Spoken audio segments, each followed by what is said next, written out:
लहसुन प्याज के तू बनई है खाना गे पगली। बिना लहसुन प्याज के तू बनई है खाना गे पगली। तोर मजनुआ तोर लभरवा गे तोर मजनुआ भेलो महाकाल के दीवाना गे पगली। तोर लभरवा भेलो महाकाल के दीवाना गे पगली।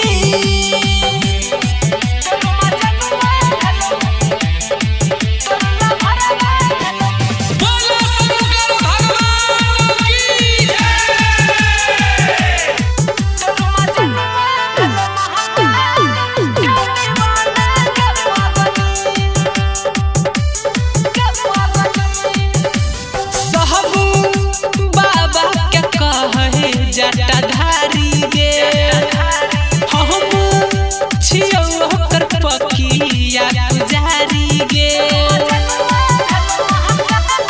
तू करिले गे जहान सोमवारी गे। कोनो मंदिर में दीहे जलावा ढारी गे। कुछ मंगावे है बाबा से करतौ नहीं सुने मना गे पगली। कुछ मंगावे है बाबा से करतौ नहीं सुने मना गे पगली। तोर मजनुआ